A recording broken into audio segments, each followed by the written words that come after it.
and books are among the most popular gift ideas for Mother's Day. And if you want to support Canadian, well, buying for mom this year, look no further than the novel, Again, Only More Like You, by debut author Catalina Margulis.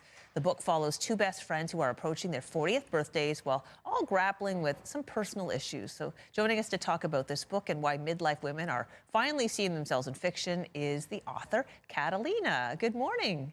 Good morning. Thank you for having me today. It is our pleasure. So, first of all, congratulations on your debut novel. That is a huge Thank you. accomplishment. How you must Thank be just so proud of yourself. I am. I'm in the moment, and then probably, in a few weeks' time, I'll have time to reflect on it. But yeah, it's super exciting and super exciting for the whole family. All right, well, tell us more about the novel for those who haven't had a chance to read it yet. Yeah, Again, Only More Like You is a story about best friends who are turning 40 just as their lives are beginning to fall apart. And uh, their lives have gone in completely different directions than they thought, and also away from each other. So they feel like they're losing each other too. And so it's about falling down and getting back up again. It's about losing yourself and finding yourself. It's about all the things that we experience in midlife, all those deep questions. Am I on the right path? Am I doing what I want? What will fulfill me? And ultimately, it's about creating a life you love, even if it's not the life you imagined. So, many stories, novels traditionally focus on youth, young people, or perhaps people at end of life. But this midlife period isn't celebrated a lot. Why did you decide to make the characters in that stage of their life in your book? I wrote the book that I needed at the time when I was going through those questions and those struggles. And you're right, there wasn't a lot of content for me at that time. I think we've seen a resurgence, or there's definitely been a lot more stories around this coming forward, especially lately. And I think it's refreshing because we have a very youth-centric culture, so it's exciting to see stories about women going through this transition. We've also seen a lot of men in books and films going through midlife, but we haven't seen a lot of women go through it. So it's interesting to see it from their perspective, the questions that they're having, the struggles that they're having, and to see them taking charge and leading their life. And even if that means rebuilding, reinventing, pivoting. So it's been really exciting to see and be a part of. What do you hope people get out of reading this novel?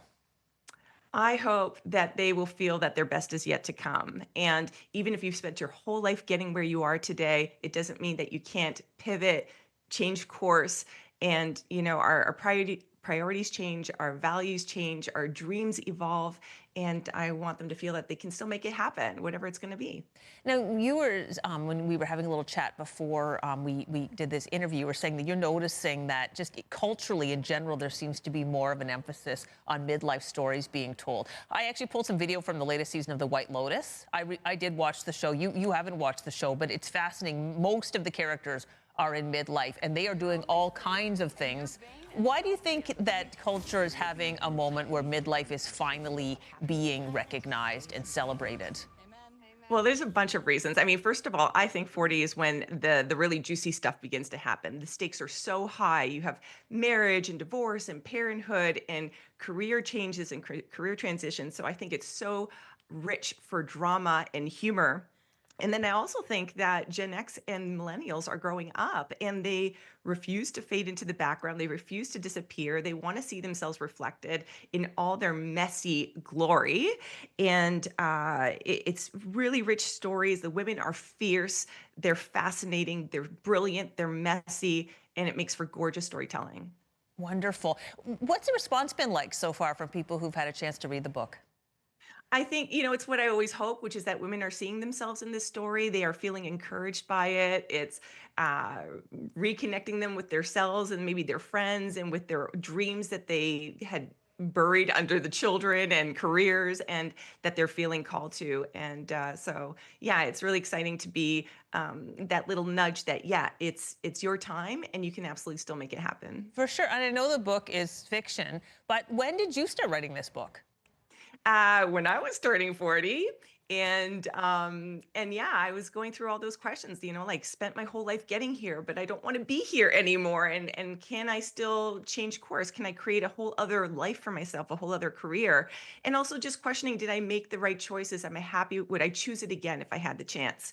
And going through all that existential angst and questions, which ultimately helped me create a life that's deeply fulfilling. And so I'm so happy to be one of those people that gets to encourage other people that you can make your dreams happen even later in life, even if it looks completely different than the dreams you had when you were in your 20s. Yeah, for sure. Well, Catalina, thank you so much for leading by example. Thank you for writing this book.